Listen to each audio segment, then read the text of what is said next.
Now then, people, welcome back to the Just Joe Football Show, and it is, of course, time for the Premier League preview. We have got loads to get into today. Fierce rivalries resumed from back in the 70s, Leeds versus Chelsea. It's Man United versus Liverpool. And we'll see if West Ham actually can get a point and actually turn up to the party this weekend. But all that's to come. But before we do, let's do this. I don't think I do it. Arsenal started like house on fire. Signing number 2 for this new era. It's Judgment Day, people. Yeah! What did your boy tell you? It was never in doubt. Never in doubt. Don't believe in any luck. I believe I'm self-made, yeah. Now then, people, we're back. I love that. I can't lie to you. I absolutely love that intro. Corey, I'm going to come to you first, actually, because there's some breaking news just been tweeted out from Fabrizio Romano. I'll just let you know, Sonny Perkins has just scored a worldie for the under-21s for Leeds as well, mate. Just a bit of that. You're welcome. You can have it. I actually touted this guy as a potential left-back for Leeds United, but we're not going to do it. But it says West Ham are finally closing on a deal for Emerson from Chelsea. 30 million plus to seal agreement for 30 million plus 12 million fee. Wow. I said that weirdly. I assumed 12 million. Yeah. I don't know what you meant there, but you're signing Emerson, mate. How are you feeling about that one? Well, we need a left back. I've got to be honest. I can't sit here and say I've watched too much of him, and I think that's the only thing with me. We're looking at it in terms of pedigree and clubs that he's played for. We definitely need a left back. We need an improvement. We need someone that, again, can be creative, that's athletic, which I think he can offer. But defensively, most and foremost, I do think we need a player that's going to help us out and even push Creswell. I think we saw last night, and we'll get into West Ham, but Benrahma's been pushed by Cornet as well. So just having more options in the squad is better. But like I say, mate, we linked with Kera. We got Kera in. Not know what to expect. It's exactly the same with Emerson. So let's see what he's like. Yeah. Hey, Emerson had a good time at Newcastle, though, right? And a decent time out in Spain, I think, as well. I think you're thinking of Kennedy. I'm not sure. Emerson played for Leon, I think, wasn't it? So right, okay. Yeah, but we'll see. We'll see. I think that the big thing is, of course, if David Moyes is happy with it, and look, it's the first time in a long time we've actually signed the left back, which is a big thing. Creswell's been in the side for what 6-7 years now. So let's see what he's like. Honestly, I watched Kera last night. I thought he was fantastic when he came on. So I'll reserve judgment and hopefully he improves us in that area. Well, we know your judgment in the best, is it? Because you hammered Dawson and he turned out to be a worldie for you, didn't he? Everyone hammered Dawson. I know, mate. I know. You know, I love Craig Dawson. All is forgiven. All is forgiven. Brilliant, mate. Brilliant. Matt, how are you, mate? You must be doing well after salvaging a late point down at Chelsea, even though Harry Kane thought he won the game. Stop it, Joe. You're better than this. Oh my god. I'm joking. You are better than this. From a Leeds fan and everything. God. No, it was good. It was good. We didn't deserve it. They were better. Yeah. Both goals should have been disallowed. Makes it all that bit sweeter. I'm just hoping that things go a little bit better tomorrow against Wolves. But aside from that, doing well, enjoying life. Yeah. Good, mate. I'm glad. It was a really, really good game, actually. We spoke about it the other day. I really enjoyed it, mate. And maybe Tottenham have taken a step forward. I can see Locks is waiting in the background, but he's having issues with his camera, so we'll wait for him to come in. But before we do, links to both Corey and Match channels are in the description. I've been checking out Corey's content, and I'm disappointed with the amount of subscribers that he's got. And I know a lot of yous have a lot of love for Corey. So please, if you can, go on over and subscribe to Corey's channel. I know you all have a lot of love from you, but all put comments on his video. His channel is in the description. Same with Matt. Don't get me wrong. I'm just saying. Corey needs... No. That's all right. Yeah, exactly. Corey should have more than that. The guy knows balls. So make sure you go on over and check Corey's channel out, please. Right, we're going to do Man United Liverpool first. It's a big game, but I want to talk to you about Casemiro and him basically signing for Manchester United. It looks signed, sealed, delivered. My thoughts on it are this: I've been watching a bit of content, listening to fan reaction, and Man United. I feel Man United fans are falling for it again. I hear he's one of the best players in the world in his position. I hear all that. But so was Varane, right? So was Champions League Varane. Varane was going to come. Ronaldo was going to come. And they were going to win it all. And they're in a worse position now than they've ever been. And them two are still at that football club. Varane can't get in ahead of Maguire and the midget. You know what I mean? So, sorry. The small person. That's bad. I apologise profusely for that. But his name escaped me for a second, Martinez. Yeah, I don't know, right? I get... And what it feels to me, so I've heard someone saying it's a Ten Hag signing. Don't believe it whatsoever. Do not believe it. It's so scattergun. There's Arnautovic, there's De Jong, there's Cody Gakpo, there's Joao Felix, there's Casemiro. It genuinely feels to me like the Glazers have gone, we're losing a bit here. Right, just go get Casemiro. Do you know what I mean? I don't know. And look, it might come and him and Fred, you know, have a good partnership at international level, and maybe in front of Iran, they strike up that connection. And, you know, and Ronaldo wants to stay now because another one of his Real Madrid friends is coming over. I don't know, but for me, I think it's only going to go one way. I might be wrong, but I think it goes poorly for me personally. What are your thoughts, boys? Who wants to take it first? You go, Matt. I think it's...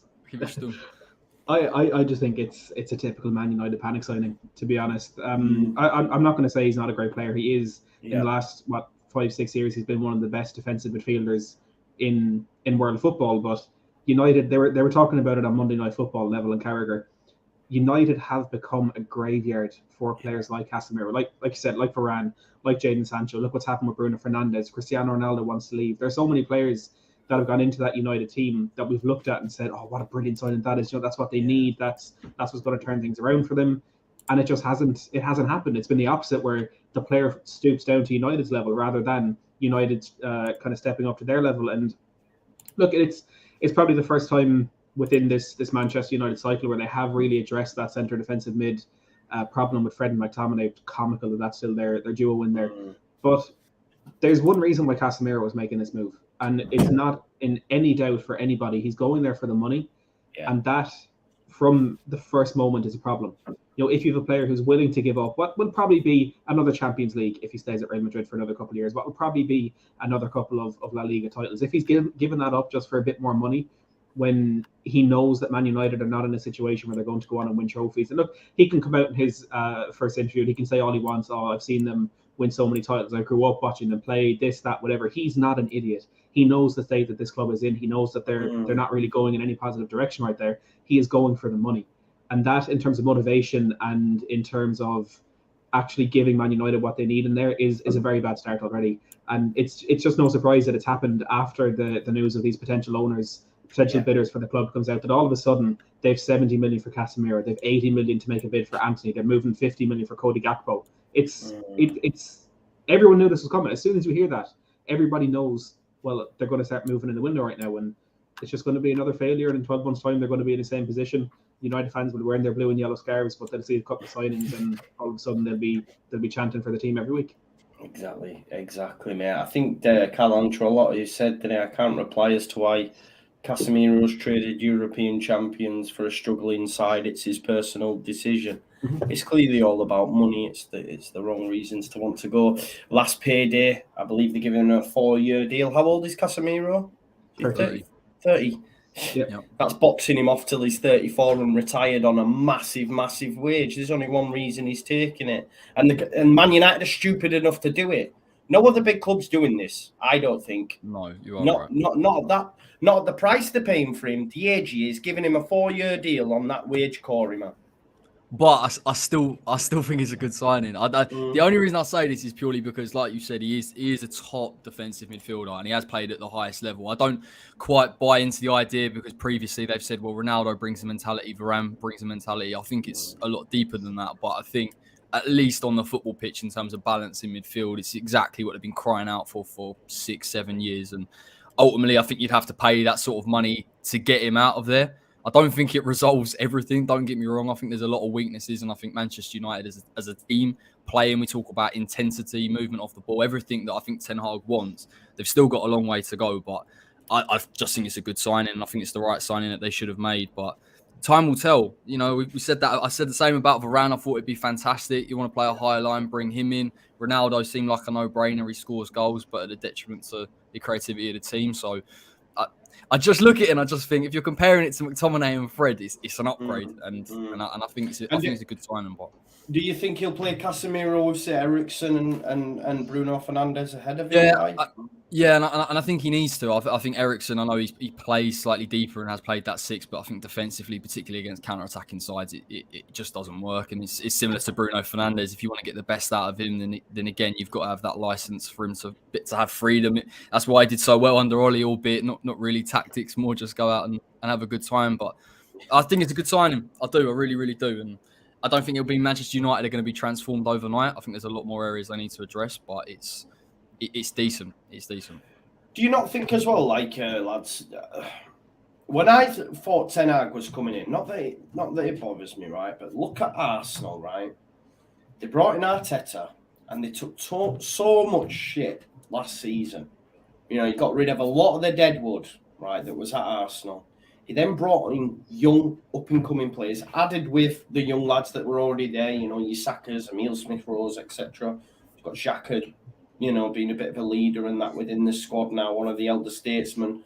But, like, going out and getting a Ramsdale and getting a Ben White that they took a load of shit for, you know, and for me, that is a proper rebuilding job, what Arteta's done. And now, for me, they'll just go from strength to strength. I think every window, Arsenal will improve and will become better because they've sort of reset a little bit. I don't see that with Man United. I thought that's what would happen in the summer. You know, he would get rid of all these players, you know, that aren't quite at the level, and rebuild it. But going and signing Casemiro just stinks of the same thing for me.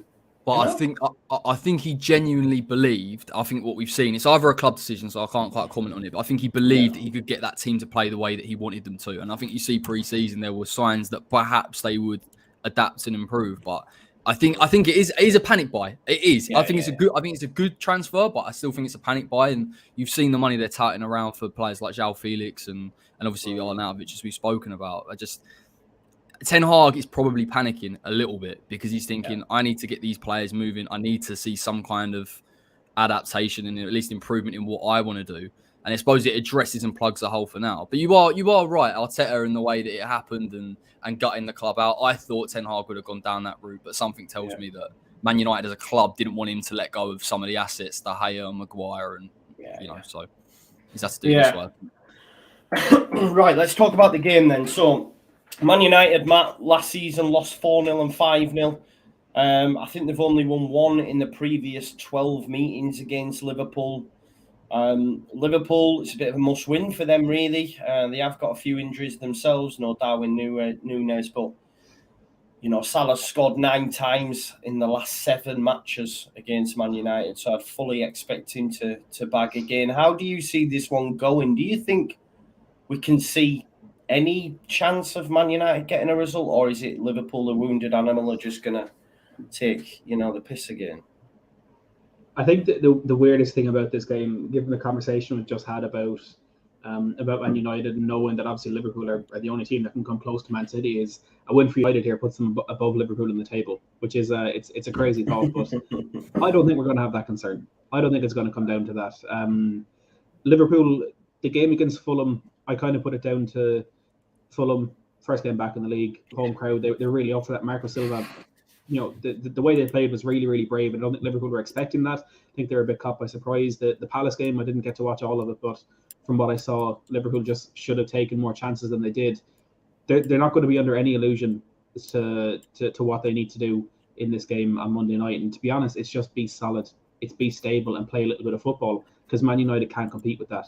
I don't think it's going to be another 4 or 5-0, but if Liverpool are in any way solid, in any way structured, which we know they can be, and we know they probably will be, they're going to win this game. And I think they're going to win it comfortably by 2 or 3 goals.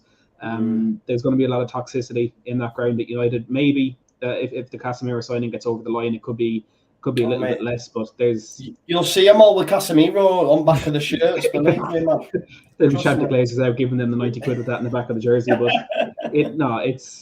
the United fans they're not gonna lie down with the way the season has started. I think there will be a lot of protests. I think was there talk of them even leaving the stadium. That's not the distraction that the team needs when they're out playing against Liverpool. And I said it a few times with Spurs when there were Levy and Enoch protests when the fans wanted them out. And to be honest, I wanted them out. There's a benefit of doing it in the ground during games, but there's also a very big downside to that. And if you're Man United, like I said, won one of the last 9 meetings against Liverpool, their biggest rival ever. Liverpool fighting for the title, obviously a much better club than United now. In that game, surely you just want your team to win. I'm not sure it's the right game to make a statement, and if it is, it's going to affect their team really, really negatively. And Núñez could be a blessing in disguise for Liverpool, to be honest. I think they'll win. I'd go 3-1 if I had to predict 3-0, maybe even. Yeah. You've just reminded me about the Glazers chat. I think we all know him. Did you see Terry's reaction on social media? Did you see it? Terry from the Terrace. He's on Twitter, is it? Yeah, man. Please, he's insane, man. Terry went mental. I was howling. I can't lie to you. This story's apparently coming out, Corey, that Maguire might be dropped for this weekend. What do you make to that, Varane and Martinez? Interesting. I don't know. To be honest, I think it's deeper than just the players. I think it's just in terms of the shape and the structure of that back four. I mean, I think they struggle anyway, irrespective. Yeah. I mean, it'll be interesting to watch at least. I think, I don't think Liverpool could really look to exploit, particularly with the likes of Trent. And it may be different. Had they had Núñez, I think against Palace, they were quite heavy on deliveries into the box, and I think that really would have hurt Martinez, to be honest. But we'll see.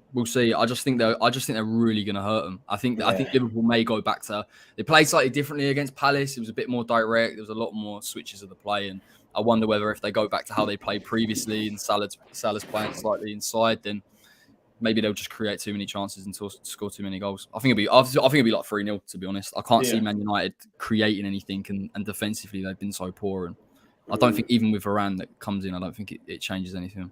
No, I'd have to agree with you. So what, 3-0 do you reckon? I don't know. I just think Salah will score. Salah's bound to score. I nearly transferred Trent out of my fantasy team for Cucurella. But then I was like, nah. I'll leave it. I'm leaving him for Monday, and we'll see how we get on. United just announced the Casemiro deal already. Yeah. It's done, really? Isn't it? I think we done that quickly, yeah. Yeah, it's done. Yeah, it was on Twitter, on it. 5 minutes ago, yeah. Strange one. You know why though, don't you? Because the protests are due on Monday, man. They're like, get this out quick before the game. That's all it is. I put on my notes. It is Glazer propaganda. That's all it is. You know what I mean? But look, like I'm just reading the comments now. They're all like, "Oh, brilliant!" But still, Glazers out. Like, honestly, I'm no disrespect. Well, it is disrespect. They couldn't organise a piss spinner brewery. Genuinely, they'll still be there, man. You know, they'll still buy all the shirts and that. Yeah, it's just done, innit? Done. Signed, sealed. We'll see how he gets on anyway. He won't play against Liverpool, will he? But I don't know. Man United have got up next, but we'll see how he gets on because he is elite. That goes without saying. But yeah, I think we all see a Liverpool win on Monday for sure. If not, boys, I know it's really early, but if they were to fail to win, is it panic stations for Liverpool?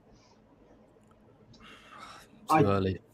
I don't know if it would be panic stations, but it's a lot of ground to make up. Yeah, it is. I know City a few seasons have started slowly. Was it 2 seasons ago? I think they were like 8th at Christmas, and they still ended up running away with the league. So even in the modern day where it takes 95 points to win the league, there's still a lot that can happen, especially with the World Cup in the middle of the season. I think that's a massive kind of unknown quantity that could change the season in ways that we're not really expecting, to be honest. But yeah, it's concerning for Liverpool, but they're mentality monsters. You know, they turn it around. You know, they're going to finish at least second anyway. Yeah. But it is an interesting one to keep an eye on because if they have a bad season, I think that'll be really funny. Did you catch Jurgen Klopp's comments on Gabi Agbonlahor? Yeah, that was brilliant. Oh, I love him. Did you see it, Corey? I've seen little clips of it, but not in its entirety. But he had the ump with him. But listen, I wouldn't listen too much to what Gabi Agbonlahor's got to say about football. But it was brilliant though. Like I think Gabby had a go at the Man United players, questioning their mentality or something after them getting pumped 4-0, and he went, "Listen, we knocked Villa for 6 when he was at Villa." He said, "I was that annoyed that he was saying these things that I almost called into Talk Sport." What a moment that would have been. Oh, it would have been had brilliant, called wouldn't in. it? Oh, it'd have been brilliant, man. I thought it was class. That's how bad Bonhor's opinions are, though. He's got the Liverpool manager defending United to the death. Exactly, yeah, exactly. Someone's just tagged me in, Helen Louise just tagged us in Twitter to say that Casemiro's going to be on a route of £375,000 a week. 30-year-olds. 30-year-old for 4 years with a possible 5th, isn't it? Like the guy's going to be 34.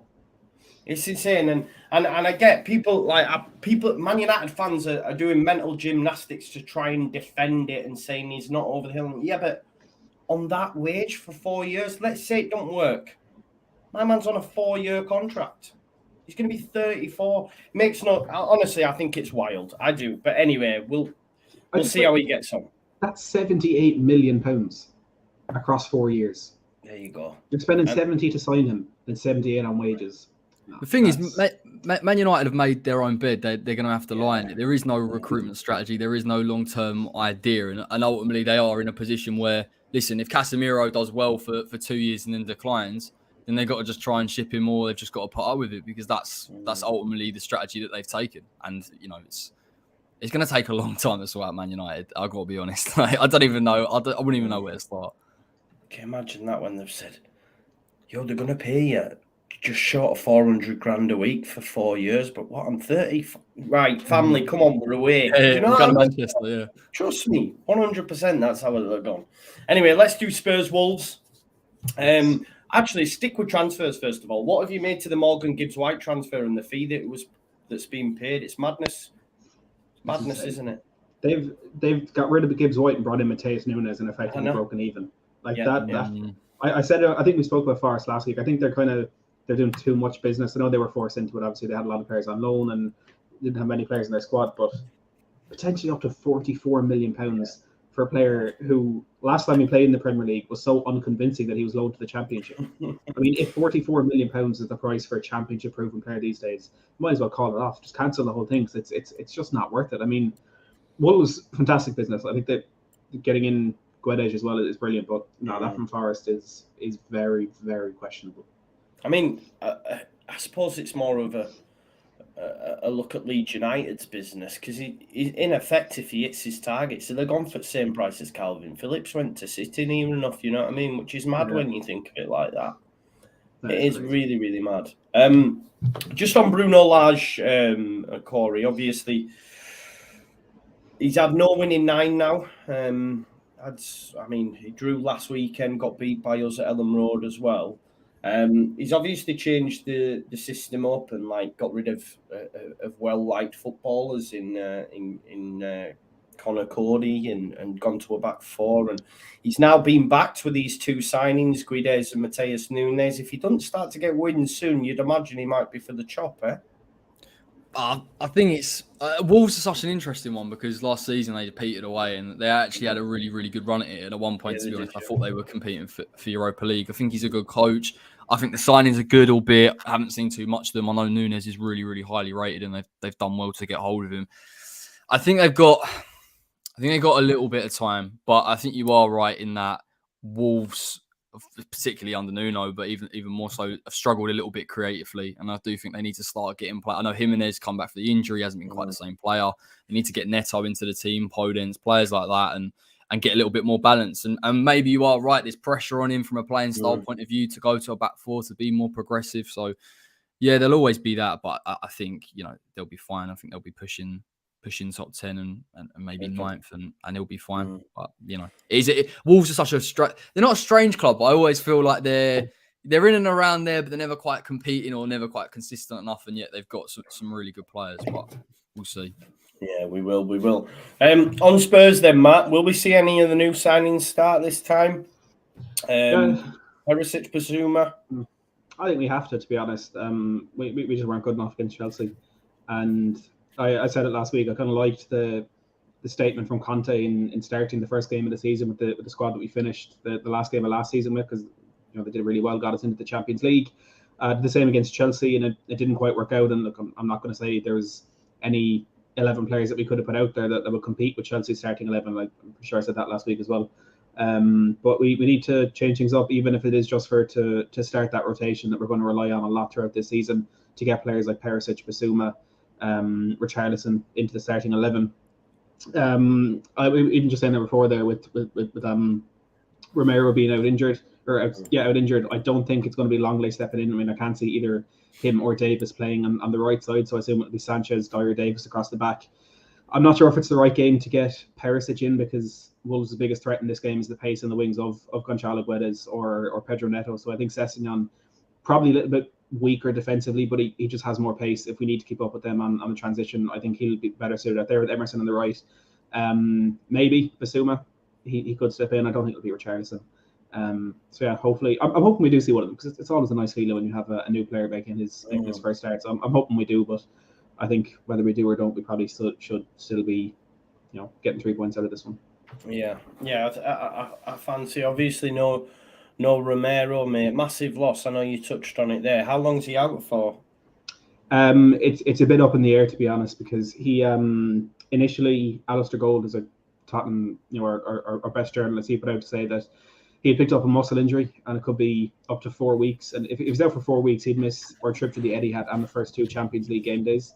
So that would have been a massive blow. But then reports came out of, it was Argentina or Spain, that he was just out for 10 days because Cucurella stamped on him during the game. But of course, people didn't speak about that because we're Spurs. So I think hurt his adductor, whatever that is, during the game. So he's out for 10 days. Should be back in training by the end of next week, and then he should be fit to face Forest that weekend. So should only miss this game.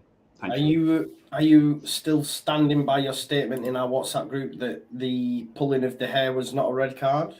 I don't think it was a red card, but the goal shouldn't have stood. If Anthony Taylor is looking right at that when the corner comes in, that he should see that and he should give a free out. So I don't think the goal should have happened. But once he gives that corner, I don't think that's a red card. Look, I can see the argument that it is a red card, but I don't think it is. I think if you're going to start giving red cards for that,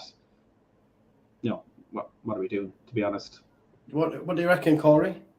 It's a straight red. It's violent conduct, isn't it? Surely it is. I don't like the. It just is. Anything for me above shoulders and you start getting to that area, then it's a red. I'm shocked that it wasn't picked up, but there we are. Don doesn't agree. You see, he said, "Wow, not a red." I think it is. You can't just go start pulling folks' hair. You literally can't. Like, not a chance. Like, the player should cut his hair then if he doesn't want that to happen. Christopher Junction's had a super chat to say Corey Sonny Perkins has just got another one, mate. So Leeds are winning 2-1 in the under-21s. Sonny Perkins with 2 goals. He's not bad, him. It's not bad. Right. So we got Gianluca Scamacca up front. Yeah, man. Let's talk Leeds United Chelsea now. Big one on Sunday for us Leeds United fans. Maybe it's lost that sort of glamour in the Premier League, but there is a bit of a fierce rivalry there. I always remember Gus Poyet doing an interview and saying it was one of the games on the calendar that he really looked forward to. And I think had Leeds United never dipped out of the Premier League, that it'd still be there. But I think that rivalry's the likes of Spurs and stuff more London based now, I think, but. It dates back to the 70s. There's no love lost anyway between the two sides. I think just from Leeds United's angle, I'm really, really concerned about the fullbacks. Leeds United play very, very narrow, or if we're not, we're always playing on one side of the pitch. So there's always the switch on to the other side because we just congest specific areas of the pitch. Jesse says the goal's in the centre of the pitch. So we don't really need to use the width. Or I'm not too concerned about what's going on over there because the ball's over here kind of vibe. So that's just our system. I think going forward, I've been actually quite impressed this season thus far in the 2 games that we have played. And Leeds United will create chances and will cause a lot of trouble. Like, say, for Man United, for example, I think they'll change by the time we play them. Although it's not too far away, I know our press would cause that backline all sorts of problems, like Brentford, at the weekend. So we will catch a lot of teams out. With Chelsea, though, I don't know, Thiago Silva, Koulibaly. I think Azpilicueta will come back in, and James will go at right wing back. You've got Cucurella to contend with as well, and I just think they'll probably have too much for us. I'm still shocked we don't have another centre forward either. Bamford's going to be out. I don't know if you know, but for a period of the game at the weekend, we were playing with Dan James up top again, which never should have happened after a summer window. Like, it shouldn't be happening. I don't think it'll be that at the weekend. I think he'll go with Rodrigo. He's got 3. He's the Premier League's top scorer so far. He started well. We'll have to wait and see if he can maintain it, because he's had many false dawns in the past. But yeah, Chelsea unbeaten in 8 against us. I think the best we can hope for at home is a draw, but I'm not overly confident. I do think we'll score, but I think we might lose the game 2-1. Corey, thoughts on this one on Sunday? Yeah, I think it's going to be really tough. I think you touched on it in terms of your press. I think Chelsea will be very, very good at playing out from it. And I'm looking at their wing-backs, particularly Cucurella and Reece James, the quality of the delivery. I think they're so important. The only area that I might look at is that midfield. And I just wonder whether, because you've got an overload on points, perhaps you'll be able to win it a little bit further up and cause some issues. But I just feel like there will be so many opportunities for Chelsea to break. And I know they've not been clinical, and that is a fair statement, but just because of the chances that they will create, I think that they will see the game out. But I think, look, I honestly think you've improved from what I've seen. I know it's a bit of a transition from Bielsa to Jesse Marsch, but there are positive signs. I think Jack Harrison's done really well so far this season. So again, it's not out of the realms of possibility, but the centre forward thing is a big issue. And I was talking 2 weeks ago, talking about having Bamford back and the difference that makes and the movement that we know he has, and he's a good centre forward. To lose that all of a sudden, and even those natural runs, it becomes a bit of a problem. So listen, hopefully you address that. You've got 2 weeks now to get a centre forward in, and then maybe you've got a little bit of depth there. But for this game, I think unfortunately Chelsea will see this out. I think it'll be 2-0. Yeah, I think you're right. I do think Chelsea have some issues in centre midfield, to be fair. Like you mentioned, I think Kante's out, Kovacic out, but I was really impressed with Ruben Loftus-Cheek at the weekend. I thought he played really, really well against Chelsea. I know he's playing right wing back, but I think he might move into the centre of the park, or they could go Jorginho or Gallagher. I'm not too sure. We'll have to wait and see. Just on the centre forward issue, Corey, I keep banging the drum for Shea Adams because Leeds United liked him when we were in the Championship. We tried to buy him for 20 million, but Southampton refused at the time. There's been a lot of talk about him. He knows the Red Bull system, working under, obviously, Ralph over at Southampton. He knows what would be required of him. We play very similar to them. Do you think that would be a good signing for Leeds United, someone of that nature? Yeah, I think stylistically it would be. I do feel like when you got that system, if you have someone that can hold the ball up and again has played in the front two, it just gives you a different type of outlet. And of course, in terms of chance creation, you have someone there that naturally will look to find the right positions, even if he isn't clinical. Sometimes it's not necessarily about how many goals. And I know it sounds crazy, but you got to take it from the same with Mikel Antonio a little bit, in the fact that he isn't a clinical player, but what he offers in terms of build-up and carrying the ball and, again, a presence within the box and finding the right spaces, it is important. So I think it would be a good signing. And to be honest, if you're getting Che Adams out of Southampton, I don't think it's an expensive signing either. So, and it will take the pressure off. It will take the pressure off getting Bamford back all of the time. So, I think it'll be decent enough. Yeah, for sure. Like, Bamford's been managed through training, for God's sake. I keep calling him Ledley King. I think it's like, at least if you have another option that's going to be cheap, like my thought process is bring someone in like Shea this season to fill the gap. Then next season, go big on a new striker, because clearly Bamford's broke. Do you know what I mean? We're having to manage him already. He didn't hardly play. He's got another knock after 2 games. If we don't address it, we're going to... I've even advocated signing Neil Maupay if we can get that one done. Just someone that does that sort of job, We'll wait and see. But, Matt, most recently you played Chelsea. I was really, really impressed with them against you. Do you think, again, just thoughts on this one, far too much for Leeds United? Yeah, I think so. Chelsea got off to a bit of a faltering start in that game. It was at Everton they played first game in the season, but they were fantastic against us. I'll say it, we didn't deserve a point from that. They did deserve all 3. And the balance of the game and which team was better. And which manager won the tactical battle. It was Chelsea in all three of those. And I think the most impressive thing was, you mentioned there, Ruben Loftus-Cheek playing a right wing back. They were so fluid in their formation in that game. Out of possession, he was in possession, immediately switched to back four. Loftus-Cheek kind of came a bit more central, and they had that overload in the middle of the park that we really couldn't deal with, which is a big problem for us. But there's 11 players out there that knew their job within that system, and I don't know if they're going to play the same way against Leeds. I'm sure. Look, it's a very, very different prospect for them to face, both in terms of the strength of the team and the style that they're going to play. But yeah, I think Chelsea will have too much for you in this one. I don't think it'll get ugly like 4-5, but I think it will be quite comfortable for them. Yeah. We've had some chats in that I just want to address and ask you some questions as well. Smudge did say, you have little faith 2-1 Leeds United in a bruise. And listen, if we win that game and we're 3 games unbeaten, I genuinely will start to dust off that passport. Don't worry about that.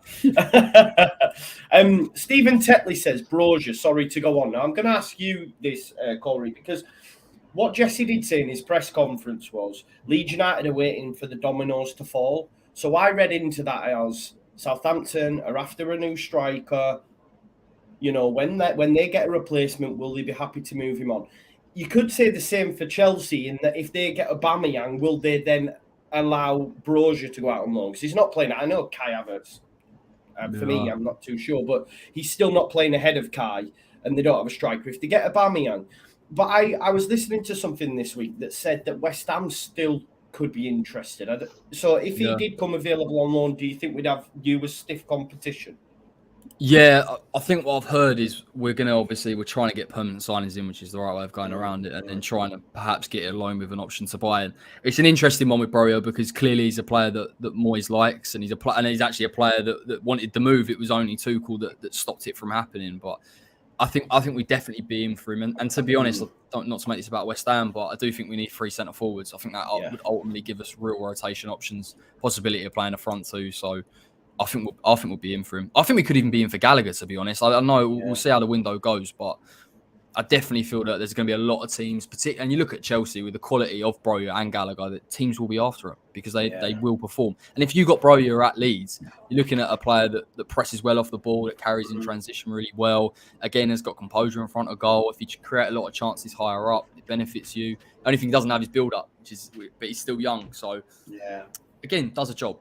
Yeah, a lot of Leeds fans are on him. I just feel that if West Ham are still serious about him, that he goes there just because of European football and that, etc. I think we've got a Southampton fan here who said we'd be mental to let Adams go. Cannot see it happening. I do believe Southampton are challenging Wolves for the signing of Goncalo Ramos from Benfica. So maybe if you manage to get that one over the line, that's why they'd be willing to then let Shea Adams go.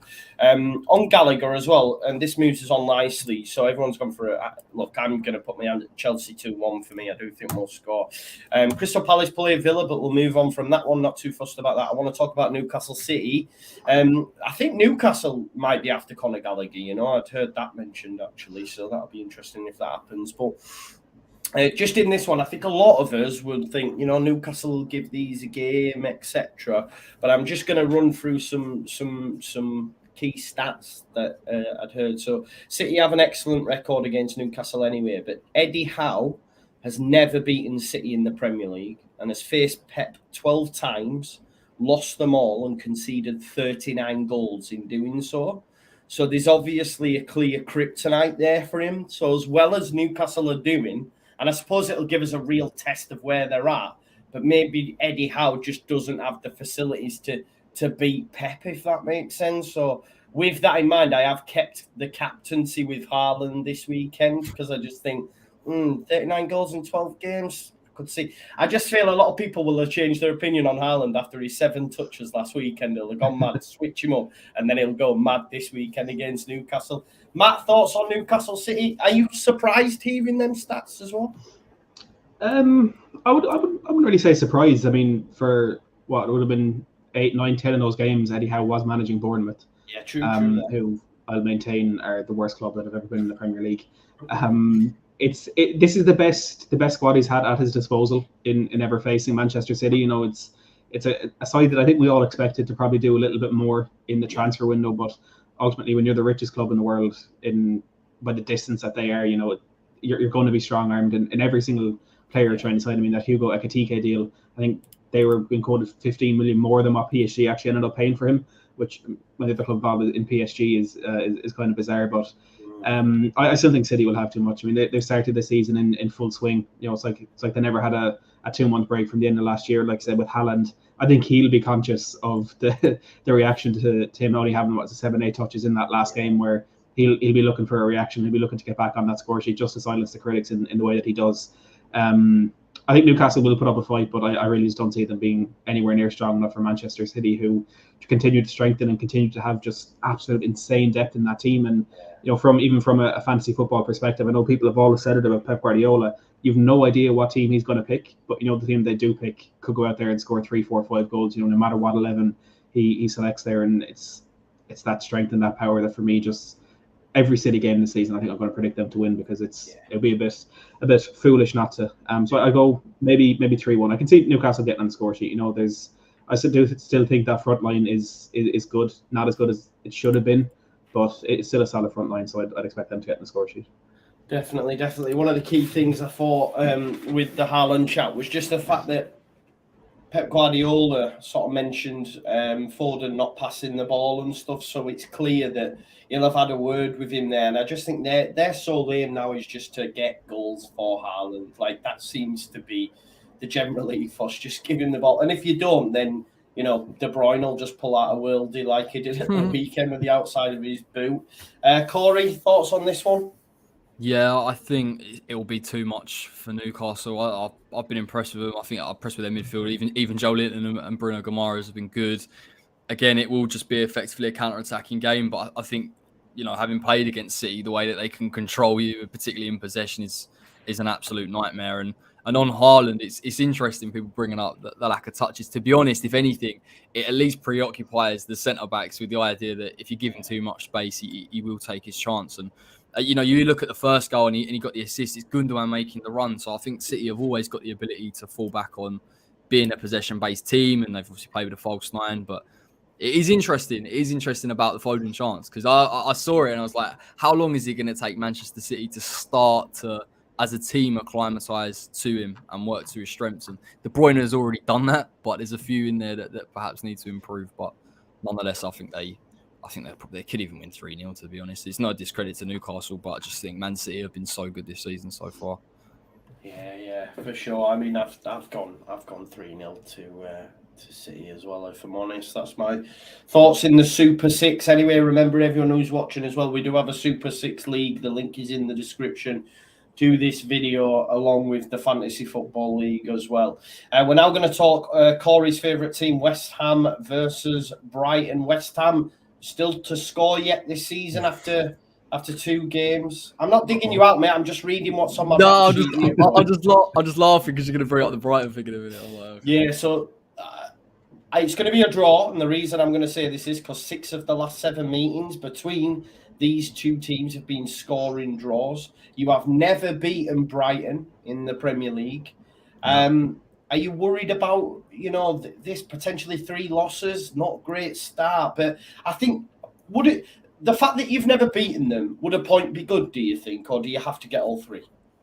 I think we have to get over it. Period. I think there is a real issue with that, and it stems back from Chris Hughton days. I think the problem is Graham Potter tactically really, I wouldn't say he has Moyes' number, but Moyes has never really been able to find a solution to it consistently over 90 minutes. So I would like to get it done. I think you raised the point about not losing 3 on the bounce. I think that's really important for us.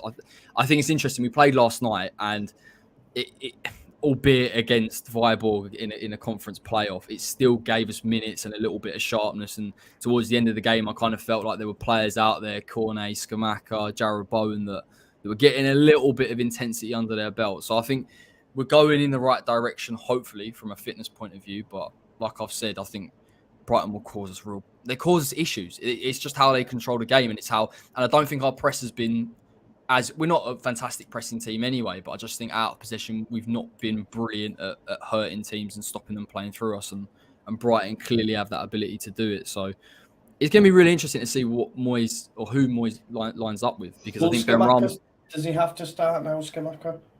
So you know what? Like, watched him last night, and the difference between him and Antonio, and listen, Antonio is a really valuable player. I'm not taking that away from him, but in terms of how intelligent he is off the ball, positions that he's picking up, how he links the play, how he's good enough in the box as well to find the right position, it is a step up, I think, in terms of how intelligent a football player he is. I don't think he starts because I don't think Moyes will start him, but I do think I would like to see him. And I think Benrahma probably deserves a chance as well. I thought he come on last night, and again, he looks, and I don't know whether it's because Cornet's come into the team and there's a little bit of competition there, but how direct he is, he's taking on his man. He played against the back three last week. It'll be similar against Brighton. So I think he deserves it. And listen, the quality of the assists that he's had, he has to play for me. So we'll see. But I'm really not. I don't even like previewing it anymore, to be honest, because I know what's going to happen. Neil Maupay's going to put in a bicycle kick or whatever. So. We'll see, mate. We'll see. What did you make to Declan Rice's comments on? Is it a league of their own? Is it when David Moyes met him again after rejoining with the club? Yeah, I thought it was class, mate. To be honest, good, that is David Moyes all over, I think, and they've got a great relationship. It kind of just gave me a little bit of insight into how David Moyes works around some of these players. I know we talked about Vastic the other week, and maybe he's a little bit hard-nosed, but I think some of the players thrive off that, and I think Declan's really got a good relationship with him. But it did make me laugh, and it's true. He did massively improve over the course of the year. Definitely did. Matt, give us your thoughts ahead of Brighton and West Ham and score prediction. Oh, it's just one of those games that could go in any direction, and I wouldn't be particularly surprised to see it go in either direction, to be honest. It's going near Brighton at 8th in the table. They were good against Man United in the opening day, and please no rice praise while I'm talking. They were good in that opening. As bad as Man United were, they were really good, and they managed to kind of take advantage of the kind of tactical weaknesses that Man United had. Harry Maguire in that high line, as anybody pick up on the street will be able to tell you that's their weakness. But they took advantage of that well. For me, going to West Ham is always it's a sticky game. It's one, maybe it's where that's the 6 score draws and 7. It's one where it's difficult to win, but if you play well and West Ham don't fully turn up, you're not really going to lose, if that even makes sense. But West Ham need a reaction to the first couple of defeats, and I think they will get it. Some good business that was on Scamacca for me is a really, really good signing, and if they get him in the team and kind of start feeding him that ball early, see what he can do, and it could be a similar thing to Haaland, where he could just be that player kind of taking the attention of the opposition defenders, because he's such a powerful unit. If he gets that ball at his feet in the 18-yard box, he's gonna find the back of the net. So I would expect to see a reaction from West Ham here. With those stats that you were saying about the history between the two clubs, I don't know if I can go out and say that they're going to win this one, but I wouldn't be surprised if they did. Yeah, I'm going for a score draw, mate. 1 apiece, I think. I think that's what'll happen. Corey, what was your score prediction, mate? If you don't give it me, if you don't feel like I'll go 2-1 West Ham, but I know it's going to be a 1-0. I'm already prepped. We've got a centre back in, you know what I mean? We've brought a centre back, maybe a bit more balance in there. I don't know. Dex had a week off. Hopefully I'm Bowen predicting his Prem fixtures as well. Eh? Hopefully Bowen turns up in the Prem, because he hasn't started well, has he? Good finish last night, mate. Good finish last night. I didn't see it, mate. I hadn't seen it, but I remember Twitter someone saying, "Wow, Bowen," or something like that. What was I doing last night when I seen it? Was it a good goal? Was it? Yeah, do you know what? To be fair, they were all pretty decent goals, but I couldn't understand it because he picks it up about 20 yards out and they backed off. I was like, I wouldn't do that against him, to be honest. It was class, mate. He still got it, but you are right. It needs to get into games a little bit more. Definitely. We've got here, Smudge says, prediction for you, Corey. West Ham above Spurs season end. So West Ham to finish above Spurs. That is someone check on Smudge. As much as I would love that, I don't think it's going to happen, to be honest, mate. I think that boat sailed. They're competing for different things from us now.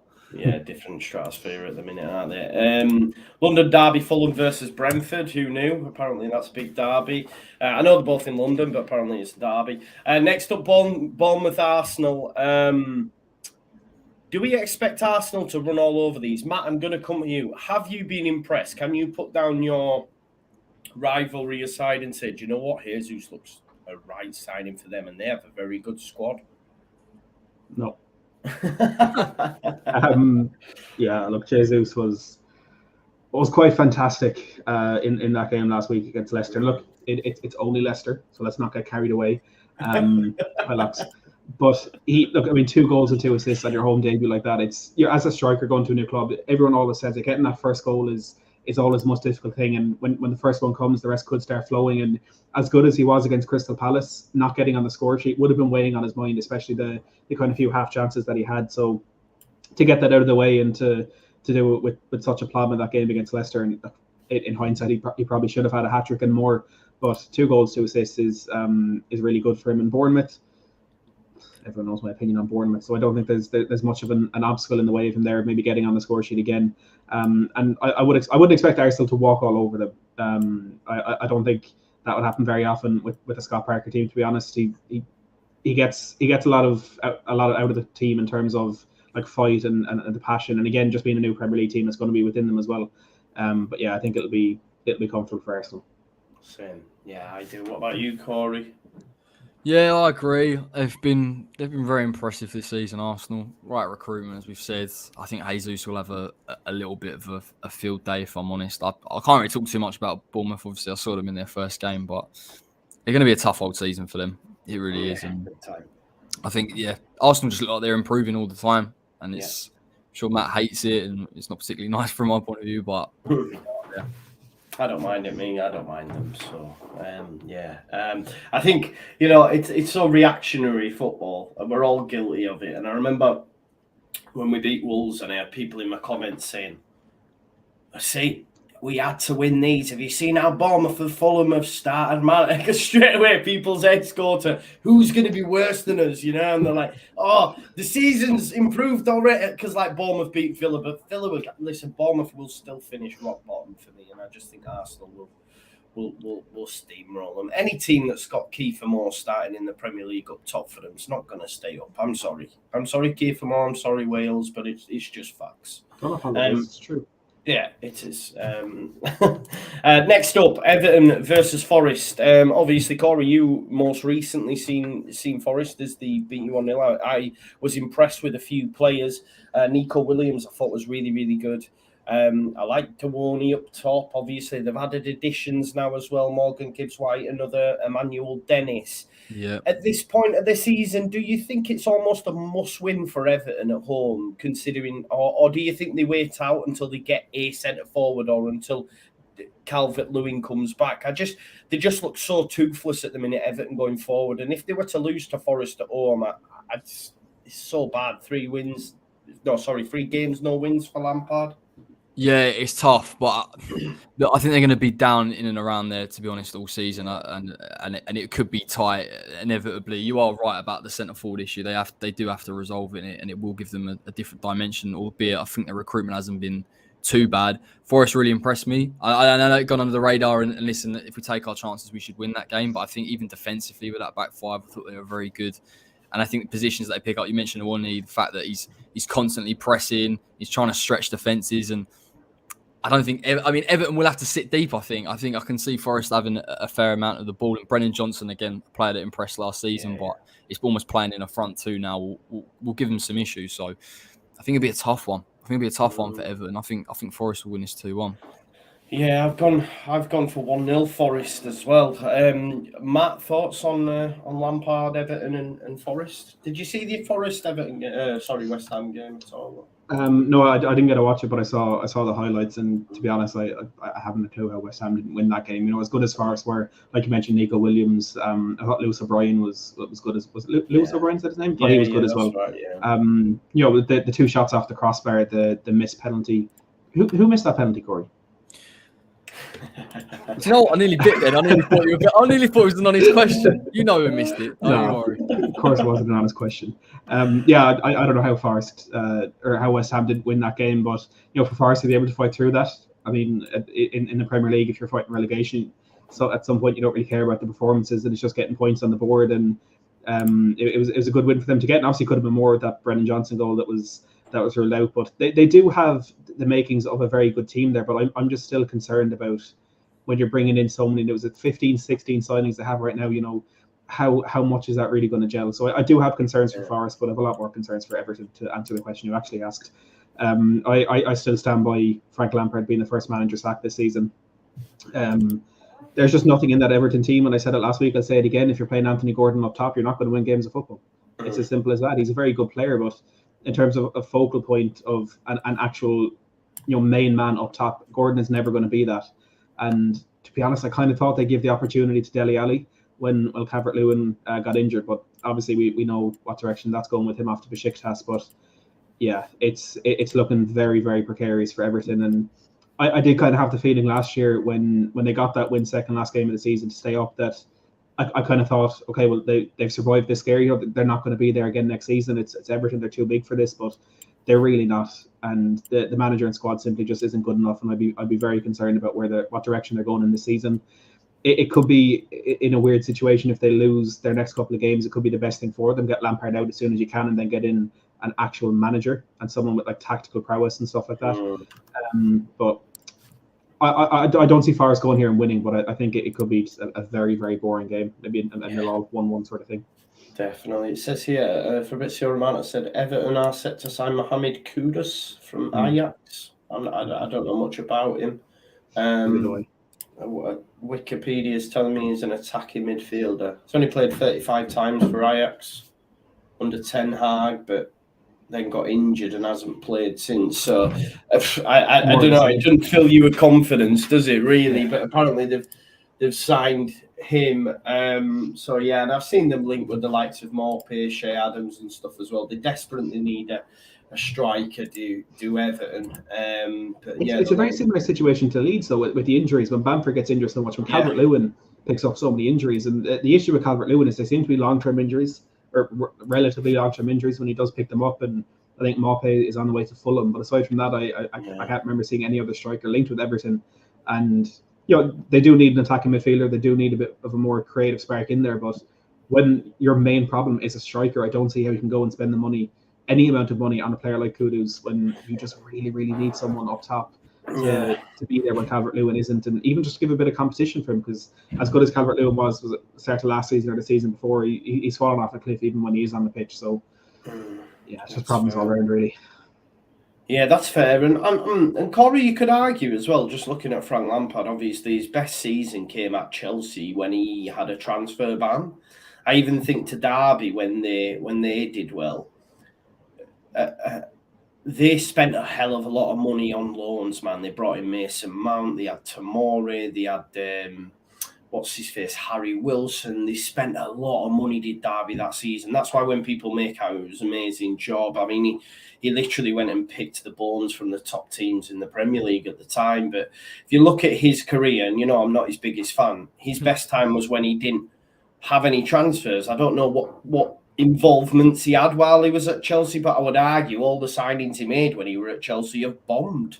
Ziyech, Gash, Kai Havertz. Kai Havertz does do bits, but he's still not. I remember one Chelsea fan by the name of Rory telling people he was going to be a Ballon d'Or winner. So I don't know what happened there, mate. But what do you make? Is Lampard actually any good at signing players? It doesn't seem it to me. No, I mean, you are right. To be honest, I think it's just a lack of quality as a manager to get the most out of the players that he signed at Chelsea. And I think Chelsea's recruitment generally was to buy players outside of the manager's remit. I know it sounds a bit crazy, but just to build a squad. And that's kind of how Roman built the team moving forward. I mean, objectively, the recruitment hasn't been bad at Everton, but I just think I just don't think he's got enough. I just don't think he's got enough in there, unfortunately. And at the end of the day, look, I don't know. He's just going to struggle, I think, this season, to be honest. And we've seen that. We've seen him take a backward step in the way that he's managing the team and the identity that he wants, and his man management skill in terms of talking to his players and getting the most out of them. It's not quite there. So it's definitely never his fault, is it? That's the best thing. It's never his fault. But that's the thing. It's an interesting situation because he's ultimately a struggling club. I know they've spent a bit of money on Onana, which is considerably more than what I thought they'd have. But again, they sold Richarlison, so kind of half expect it. He has his back to the wall a little bit. I'm interested to see how he gets out of this, because invariably, if he keeps Everton up, he's a massive success story, and the narrative continues. So And I suppose I have to give him a little bit of credit, but listen, I think Matt's touched on it. He's very, very close for me in terms of if someone's going to get sacked early doors. I think Everton may look, if they're in trouble, at someone like Sean Dyche to come in and stabilise them. So. Yeah, definitely. That's a great shout, Dyche probably will come in at some point this season for one team, won't he, for sure. We're going to finish up with Leicester versus Southampton. I'm a little bit disappointed Locks isn't here. Our WhatsApp message had been going off as an argument between Locks and Matt ensued, but I wanted to get Locks' thoughts because I know I asked him the other day. Obviously, they've taken out a loan of Leicester, and he said they'd done something similar with the training ground. But I'm not too sure everything's all fine and dandy at Leicester. I'm not.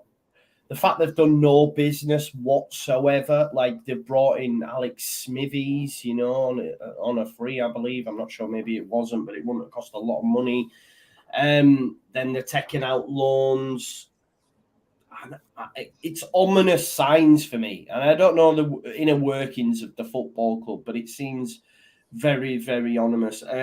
Apparently now Fofana's refused to play as well, so I think we'll have to sell him and maybe they'll reinvest that money and then try and buy some players at that point. But all's not well. I do think they'll beat Southampton. I can't lie. I'm not going to lie. I know Lord O'Benny's a Southampton fan in the chat. I was really, really...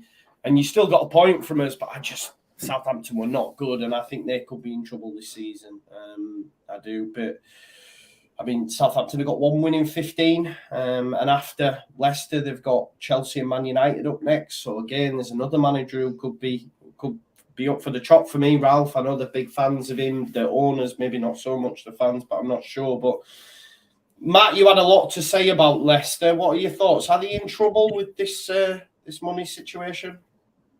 I'm the same as you. I don't know what exactly is going on here, but if they genuinely can't afford to buy anything more than Alex Smithies, there's a problem there. Straight up, there has to be a problem, because with the season they had last year, if they're going to go with Brendan Rodgers again this season, if they're going to trust him to turn things around, there's no reason why they should do that with the same squad that he so poorly failed with last season. The only option is, and I said it before, if they sell Fofana, they get their 80-90 million. They're able to balance out the squad a little bit more. I think they could be in a different situation there, but if they do want to keep Fofana, like we're saying, it's 80 million they turned down, which for me is ridiculous. But there has to be a reason why they're not putting the money in it. It's not that Rodgers is happy with the squad. It's not that the squad is good enough. It's not that they think he can do it with the squad that's there. There has to be something going on behind the scenes. And look, I completely take Lox's view. For anyone who doesn't know, obviously you don't know, the argument we were having was Lox thinks Leicester are an extremely well-run club, and I think he's wrong, because there's no reason that a club who was so close to the Champions League for a couple of years, was making such good signings. Like, their recruitment for me was the best in the country. It was the best in, maybe even the best around, with some of the players that we were bringing in. Looking at last season, some of the signings they made, like Samari especially, that should have been a very good sign, didn't quite work out. There's just signs of things starting to fall apart. And Locke's made the point of, it swings and roundabouts. It comes and goes. You'll have a good season, you have a few bad seasons, you come back. And yes, that is true. You look at Spurs, we had a couple of bad seasons because we were so poorly run and because our owners didn't put the money into the squad when it was needed. The same at Arsenal, the same at Manchester United. And for me, I just think the same is happening at Leicester right now. The only difference for me is when you're a bigger club, like Tottenham, Arsenal, United in that top six, Leicester obviously aren't in that. When you're one of those bigger clubs, you have the money to be able to turn things around. If it really comes down to it, you have that money to be able to put in. I don't think Leicester have that luxury. And we're seeing it with the lack of spending now. And I know lots of saying that they've no debt and they're trying to keep it that way. If they're taking out loans, maybe that's not the case. But yeah, I don't think Leicester will be anywhere near the race for European football again this season. And until things really start to turn around for them, I don't think they will be at all. No, you're right, mate. It's not looking good, is it, Corey? I do like I say, I'm not saying they're going to be down there. I only wind Locks up, but they should be. We were only chatting and arguing with Locks about you should be happy with an FA Cup, and he mentioned, and he did mention, no, we need top four, and you'd have to argue he was probably right, because now they look in deep shit for me. They're not going to get anywhere close to where they once was, No, the problem is that I touched on it. I think it was on Monday. They do have a good squad still. There are still good players at Leicester, but it feels like they've stagnated slightly, and again they've obviously been able to progress season on season, and I think it's interesting for me because I don't even think it's necessarily about transfers, albeit the signings of Smithies isn't exactly what they want to hear, and I do think there needs to be improvements, perhaps at centre back. But the truth is, under Rodgers, it doesn't feel like they're clicking and then they're being consistent enough. They're nowhere near the level that they were at, and so it's a bit of a standoff, really, I think, in terms of where Leicester are at as a club and where Rodgers can take them. And there's no real movement there for me. So I don't know. In the past, I've always said I think Rodgers is a top coach, and I think if you were going to look to bring someone into Leicester and Rodgers was free, perhaps that would be the guy you'd bring in. But I don't know. It's a bit of a tricky one, and I can see Leicester being 10th, 11th, which I think the players that they have, Maddison, even Vardy, of course, when he's fit, they can't be anywhere near that. Tielemans, again, a player that's looked to play in the Champions League. If he's sitting mid-table, he's not going to be happy. So, yeah, it's a weird one at Leicester. I can't put my finger on it, but if they can't spend the money and they need to sell players like Fofana for God knows what to fund a transfer window, then there are serious issues there. For sure. Are we all back in Leicester to win at home against Southampton? Yeah. I think Southampton are so poor. I've got to be honest. Every time I watch them against Spurs, they were awful. I think defensively, there's so many errors there. I think Leicester will have enough. They'll have more than enough. More than enough. That brings us to the end, lads. We've actually done it in good time, 1 hour and 6 minutes, although I don't quite feel it. For me, I was having fun. I don't know about you guys, but it was fun for me. Matt, what have you got going on the weekend, pal? Oh, nothing. Nothing? I'm working all weekend. I won't even get to watch Spurs. Yeah. No. Oh, really? My weekends off that I'm supposed to be getting have turned into just working every weekend. So I haven't got to watch Spurs at all yet this season. And it's going to continue for God knows how long. But if we're winning, I don't care. I'd rather not winning. I'd rather not watching us win than watching us lose. Might be some transfer stuff on the channel next week if we are making any more signings, but it's looking unlikely at this point. Yeah, same. We just want that centre forward. Corey, what's going down, mate? Preview tomorrow to talk all about Brighton, which is kind of I don't even really fancy it, to be honest, but I'll do it anyway. And then we'll talk about it after the game on Sunday, and fingers crossed we can actually finally put to bed this curse, because I don't think I can talk about a game against Brighton where we've either lost or drawn. It's starting to drive me up the bend a little bit. But look, might be a bit of movement next week transfer-wise if Emerson comes in, and I think we've been linked with Van Aken as well. So, yeah, there's loads to talk about as always. Good man. So make sure you head on over now and check out both the lads' channels. Links are in the description. We'll be back on Tuesday night because Monday night, of course, is Liverpool versus Manchester United, and we'll all be looking forward to that. I've got a few watch-alongs tomorrow, and then preview, and obviously watch-along for the Leeds game on Sunday, so make sure you join me for that, people. Enjoy the rest of your weekend, and we will see you on the other side. Thank you for watching. Peace out now. Leeds.